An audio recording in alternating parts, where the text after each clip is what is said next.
नहमदुहु व नसल्ली अला रसूलिहिल करीम। अऊज़ु बिल्लाहि मिनश शैतानिर रजीम। बिस्मिल्लाहिर रहमानिर रहीम।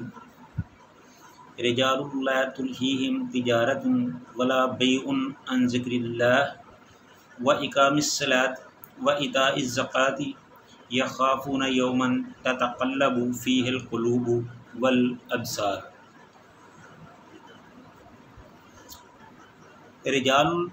रिजालुन ला तुल्हीहिम, वो मर्द बड़ी ही इज़्ज़त वाला और शान वाला है। ला तुल्हीहिम तिजारतुन, जिसे नहीं गाफिल करती, तिजारतुन वला बैउन, उसकी तिजारत और ख़रीदो फ़रोख्त, अन ज़िक्रिल्लाह, अल्लाह के ज़िक्र से, व इकामिस सलात, और अकामत सलात से, व इताइज़ ज़कात, और अदायगी ज़कात से, व यख़ाफ़ून यौमन, और वो उस दिन से डरता है, ततक़ल्लबु फ़ीहिल क़ुलूब वल अब्सार, जिस दिन दिलों को और आँखों को उलट पुलट कर दिया जाएगा। सूरत नूर है और उसकी 37वीं आयत है। इसमें अल्लाह ताला ने अपने ख़ास बंदों की निशानियां बयान की हैं। दीन पर इस्तिकामत रखने वालों के बारे में बयान किया है कि वो मर्द रिजालुन, मर्द है, ला तुल्हीहिम तिजारतुन, नहीं गाफिल करती उनको, तिजारतुन, कोई तिजारत, वला बैउन, और ना खरीदो फ़रोख्त। यहाँ रिजाल से मुराद, रिजाल का लफ्ज़ी तर्जुमा है मर्द, और जो मर्द है, यहाँ मर्द का जो माना किया गया है वो है बड़ी इज़्ज़त वाला मर्द, बड़ी शान वाला मर्द, बड़े मकाम वाला मर्द। जैसे कोई आदमी बड़ा बहादुरी का काम करता है ना, तो उसे कहता है कि ये सही मर्द का बच्चा है, भाई सही मर्दों वाले काम करता है ये। इसी तरह अल्लाह ताला ने मर्द की तारीफ़ करते हुए यहाँ मर्द का लफ्ज़ लाया है कि रिजालुन ला तुल्हीहिम, वो मर्द हैं बड़ी इज़्ज़त वाले, जिनको उनकी तिजारत और उनकी ख़रीदो फ़रोख्त अल्लाह के ज़िक्र से और नमाज की अदायगी से और ज़कात की अदायगी से गाफिल नहीं करती। तिजारतुन वला बैउन, ये दो लफ्ज़ कहे हैं, हालांकि तिजारत और बै तो एक ही चीज़ है। तिजारत का जो माना बनता है वो ये है कि किसी सामान को एक जगह से ख़रीद कर दूसरी जगह पर हिफाजत पहुँचाना, यही तिजारत है। एक शहर से तिजारत के माल को ख़रीद कर दूसरे शहर में मुंतकिल करना, इसी का नाम तिजारत है। या एक मुल्क से किसी चीज़ को ख़रीद कर दूसरे मुल्क में उसे फ़रोख्त करना, यही तिजारत है। और जो बै है, बै का मतलब है ख़रीदो फ़रोख्त। बै के लिए इंसान को मंडी में जाना पड़ता है, बाज़ार में जाना पड़ता है, दुकानदारी करनी पड़ती है। कहीं से माल ख़रीदा और उसको अपनी दुकान पे रखा, उसको आगे किसी और जगह पे फ़रोख्त किया, तो इसका मतलब है तिजारत और बै।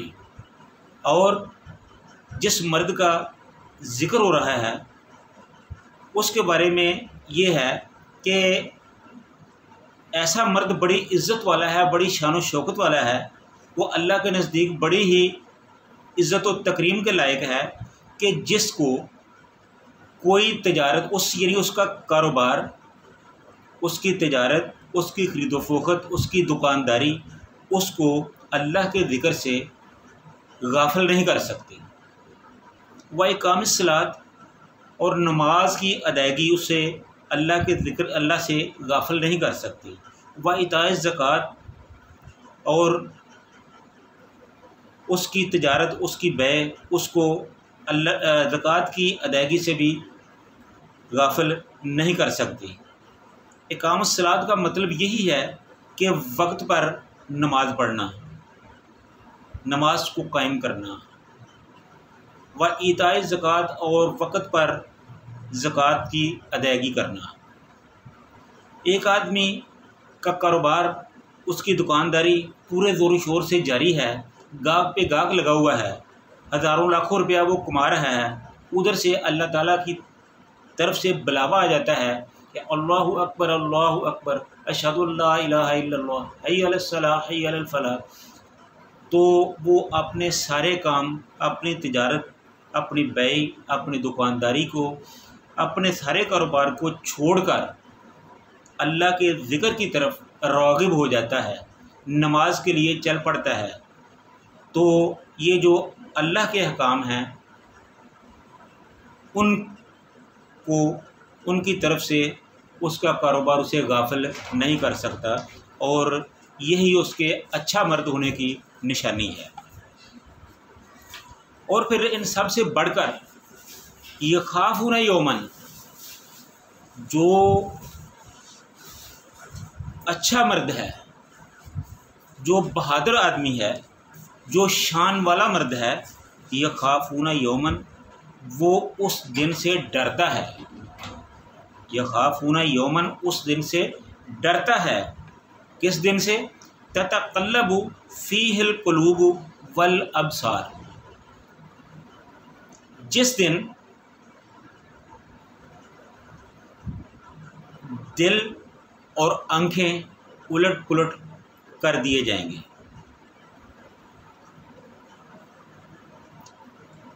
वो दिन बहुत सख्त होगा, वो दिन बड़ी होलनाकी वाला होगा। उस दिन अल्लाह ताला जहन्नम को ज़मीन पर लाएगा। हदीस में आता है कि जब जहन्नम को खींचकर ज़मीन पर लाया जाएगा तो उसको 70,000 लगामें डाली होंगी, और हर लगाम को 70,000 फरिश्ता जो है वो खींच रहा होगा। आगे आप अंदाज़ा कर सकते हैं वो क्या बला होगी। और फिर वो जहन्नम जब उसे मैदान में लाया जाएगा, सबके सामने किया जाएगा, तो वो चंगाड़ रही होगी, शोर कर रही होगी, कह रही होगी कि अल्लाह मेरा जोश ख़त्म हो रहा है, मेरा ईंधन ख़त्म हो रहा है, मेरी आग ठंडी हो रही है, मेरी गर्मी ख़त्म हो रही है, मेरा ईंधन मुझे फराहम किया जाए। तो उसको देखकर बड़े बड़े जाबर लोगों के भी पीते पानी हो जाएंगे। तो इसीलिए अल्लाह ताला ने कहा है कि ततक़ल्लबु फ़ीहिल क़ुलूबु वल अब्सार, उस दिन में जो आँखें और दिल होंगे वो उलट पलट कर दिया जाएगा, वो इंसान के बस में ही नहीं रहेंगे। तो इसलिए मेरे भाइयों, चाहिए कि इंसान को हर हालत में अल्लाह ताला का ज़िक्र से मुस्तफ़ीद होना चाहिए। किसी हालत में भी अल्लाह के ज़िक्र से, नमाज से, इबादत से गाफिल नहीं होना चाहिए। इस्लाम हरगिज़ ये नहीं चाहता कि दुनियादारी को छोड़ छाड़ कर, कारोबार को छोड़कर रूहानियत को इख्तियार किया जाए, नहीं, बल्कि इस्लाम हमें तालीम देता है, बल्कि इस्लाम हमें सिखाता है कि साबका तमाम अंबिया और ख़ुद हमारे रसूलुल्लाह सल्लल्लाहु अलैहि वसल्लम भी काम करते रहे हैं। वो बकरियां भी चराते रहे हैं, वो तिजारत का काम भी करते रहे हैं, वो दीगर काम भी करते रहे हैं, और आखिर में जो उनका रिज़्क़ था वो नेज़ों के साए में लिख दिया गया था, यानी जिहाद में। तो इसलिए आदमी को बाइज़्ज़त तरीके से अपनी रोज़ी रोटी कमानी चाहिए। ये हरगिज़ गलत है कि आदमी को दुनिया से ला तलक होकर ज़ुहद व तक़वा इख्तियार करना चाहिए और रूहानियत इख्तियार करनी नहीं। ज़ुहद व तक़वा का मतलब ये हरगिज़ नहीं है कि इंसान दुनियादारी से ला तलक हो जाए, अपने बीवी बच्चों से ला तलक हो जाए, अपने कारोबार से ला तलक हो जाए। इंसान और मर्द वही है कि जो अपना कारोबार भी करे, अपने कारोबार पर तवज्जो भी दे, पैसा भी कमाए, अपने बाल बच्चों को भी पाले और अल्लाह ताला के ज़िक्र से गफलत भी ना करे, अल्लाह ताला की इबादत भी करे। यही इस्लाम का मंशा है। यही अल्लाह ताला चाहते हैं कि इंसान अपनी ज़िंदगी में अल्लाह ताला के बताए हुए रास्ते पर अल्लाह ताला के अहकामात के मुताबिक चलें। हज़रत आदम अलैहिस्सलाम खेती बाड़ी करते थे, हज़रत इदरीस अलैहिस्सलाम दर्जी का काम करते थे, हज़रत दाऊद अलैहिस्सलाम जो थे वो लोहे का काम करते थे, ज़रा वगैरह बनाते थे। तो हज़रत मूसा अलैहिस्सलाम बकरियां चराते थे। इसी तरह हमारे नबी सल्लल्लाहु अलैहि वसल्लम उजरत पर बकरियां चलाया, लोगों की बकरियां चराया करते थे, ऊँट चराया करते थे। फिर आप सल्लल्लाहु अलैहि वसल्लम ने तजारत भी की है और भरपूर की है, और फिर उसके बाद आप सल्लल्लाहु अलैहि वसल्लम ने जिहाद भी किया है। आप सल्लल्लाहु अलैहि वसल्लम ने शादियाँ भी की है, खरीदो फरोख्त भी की है, दुनियादारी भी की है, तालीम व तरबियत का मेयार भी कायम किया है। यानी कि जो इंसान होने के हवाले से जो भी आदमी कर सकता है वो सब कुछ किया है। लक़द काना फ़ी रसूलिल्लाहि उस्वतुन हसनतन फ़मन काना यरजुल्लाह वल यौमिल आखिर। तो ये जो कहा गया है इसका मतलब यही है कि अल्लाह के रसूल की ज़िंदगी जो है वो मुसलमानों के लिए, मोमिनों के लिए, ईमान वालों के लिए बेहतरीन नमूना है।